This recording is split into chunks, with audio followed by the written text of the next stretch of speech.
তোমাৰ ৰাতি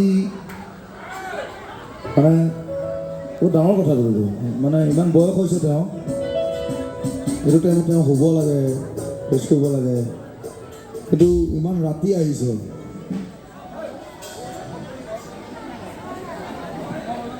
সেইটো আচলতে জুবিন দাৰ কাৰণে বহুত ডাঙৰ কথা, আৰু মোৰ বেয়া লাগিছে।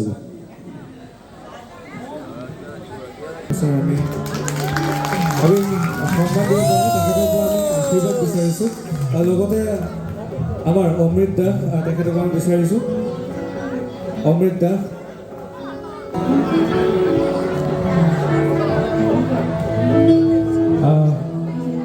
বহুত বেছি সময় নল'ব বাৰু, তথাপিও আমি আইতা অমৃত দাসে এটি অকণমান ধন মানে তেখেতক মৰম শ্ৰদ্ধাই সন্মান হিচাপে অলপমান আগবঢ়াইছে।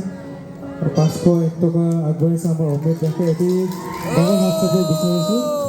আমি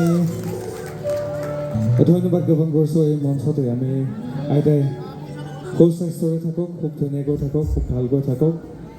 আইতাৰ লগতে যিসমূহ আমাৰ যিমান ৰাইজ আছে সকলোৱে ভালকৈ থাকক। মই এটা কথা বাৰে বাৰে কওঁ, দুদিনীয়া জীৱনৰ চেপি ধৰা লাইফষ্টাইল কি লৈ আহিছোঁ আৰু কিন্তু লৈ যাম, হয়নে? সেইকাৰণে উপভোগ কৰক জীৱনটো, খুব ধুনীয়াকৈ থাকক, কাৰো বেয়া নকৰিব, সদায় ভাল কৰিবলৈ চেষ্টা কৰক। আমি ধন্যবাদ জ্ঞাপন কৰিছোঁ। আমি আইতাই আশীৰ্বাদ দিওঁ ৰাইজক কিবা এষাৰি কৈ।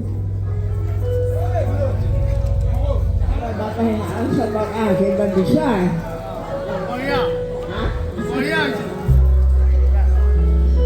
বঢ়িয়া, আইতাক আমি ধন্যবাদ জ্ঞাপন কৰিছোঁ। আমি পুনৰ পৰা আগবাঢ়িবলৈ ওলাইছোঁ আমাৰ সংগীতানুষ্ঠানৰ মাজলৈ।